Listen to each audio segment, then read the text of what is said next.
not just the love of the open road that gets trucker Clyde Davis going. Sometimes I get in the spirit, I be rocking and preaching and praising the Lord. It's his gospel music. A little Aretha Franklin, Amazing Grace. And when he's passing through the Sooner State, it's smooth sailing. We like coming through Oklahoma. We ain't got to deal with them. He's talking about inspectors at weigh stations. This is video 2 News shot several years ago at a weigh station El Reno. It's one of 6 older weigh stations in the state.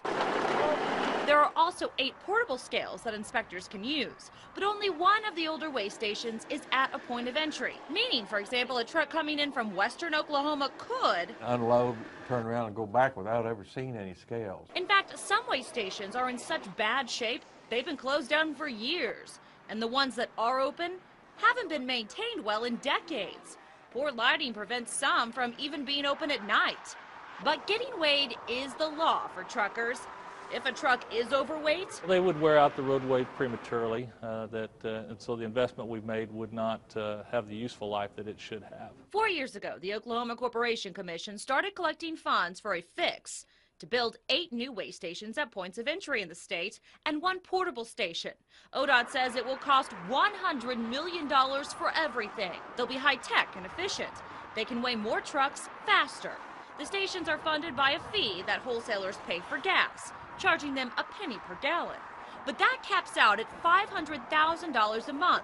And ODOT says it's not enough. The funding commitment that's put forth today is not going to fund all 9 locations. In fact, the fund caps out at $51 million. That's just half of the money needed for all of the weigh stations. ODOT says they've been telling lawmakers for years that they need more money. This session, one lawmaker claimed he had a fix.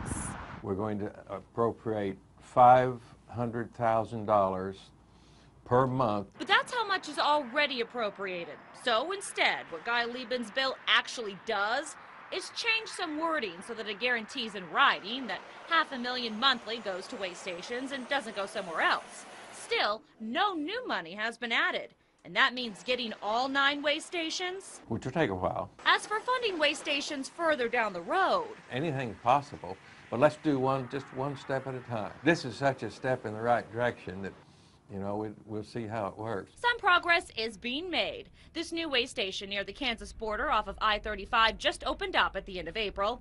Another one near the Texas border off of I-40 is set to open in a couple of months. But there are only 2 of the 8 new permanent weigh stations and 1 new portable unit the state has planned to add. And the jury is still out on whether the existing older weigh stations will stay open. Still, until more are in place, there's always the concern about protecting our investment. Something Davis says can't be blamed on the truckers. Most truckers, they wouldn't really take heavy load because they know they're going to get stopped if they go through a weigh station. But right now, there are just 7 weigh stations in Oklahoma in which that can happen. Marla Carter, 2 News works for you.